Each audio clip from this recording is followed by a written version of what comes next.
It is complex and multifaceted, but at the same time, it is also you can resolve it, and it is not by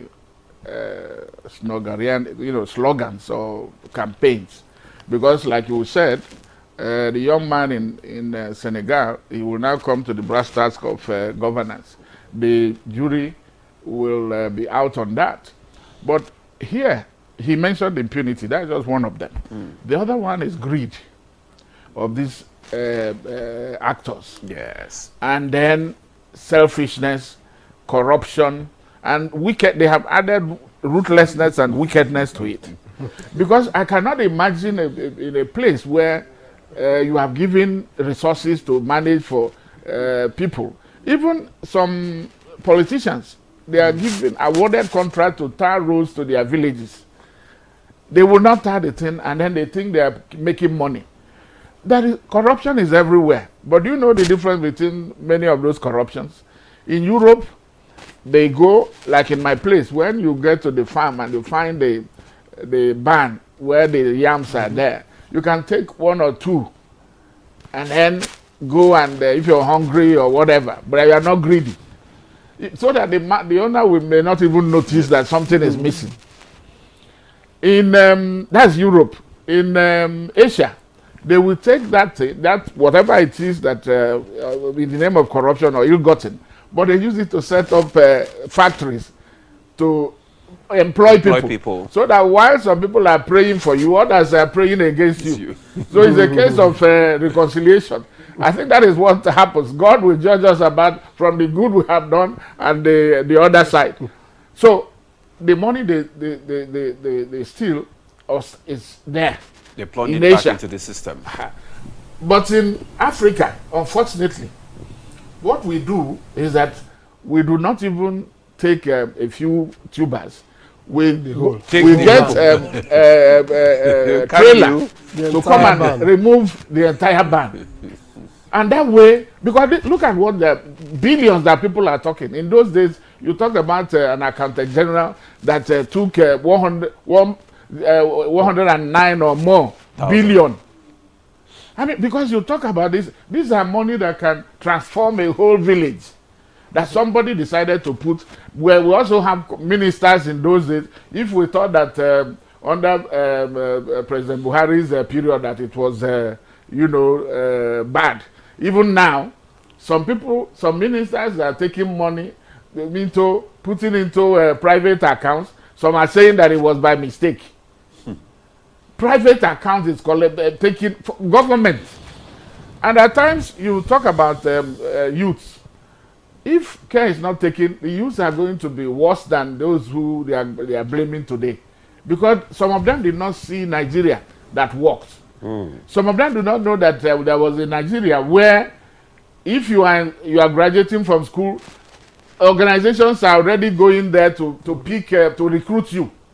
That you had a car loan waiting for you. What is it? Volkswagen, what do they call Pojo. it? Or Pojo. For 5,000 naira or less. And there is accommodation. These youths are not, they don't know about it.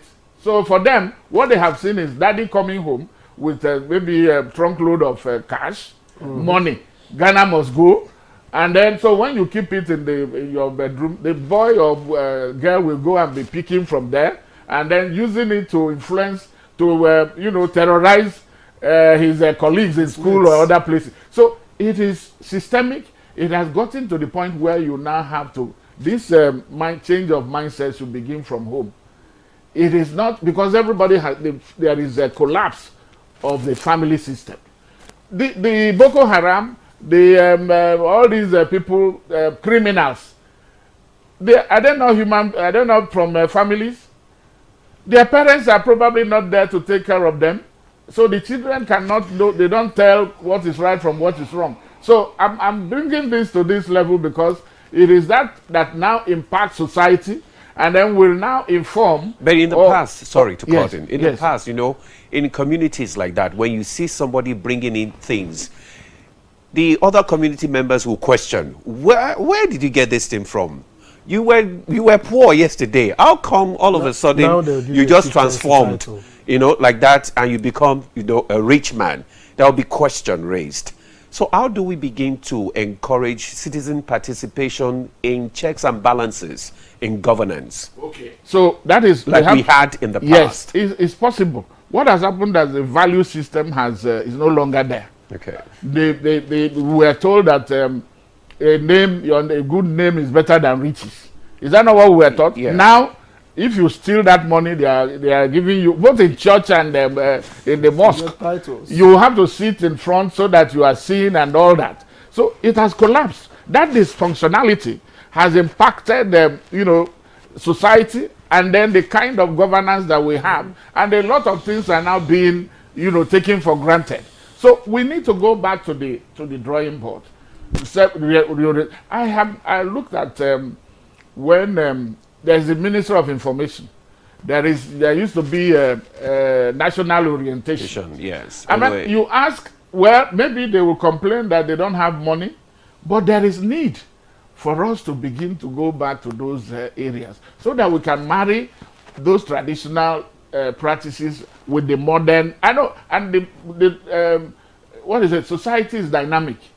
We have seen strategic shifts, and the ecosystem is no longer the same. That is why for democracy, remember that ECOWAS was very effective when we didn't have terrorism. We didn't have this idea that some groups, you call them bandits, will come to the school and, you know, shepherd about 200 or 300 children out of the school. Nobody saw them. And then people are negotiating with billions. And then we think everything is okay. Let Nigerians wake up.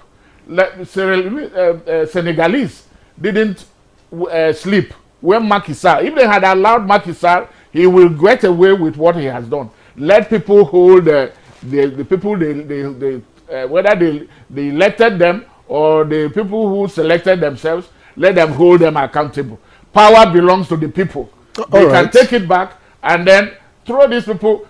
One will be wondering what will be going through the mind of Macky Sall when he was handing over to people he has tried to jail, because that is the most humiliating. Whether whether politicians learn or forget nothing is another matter.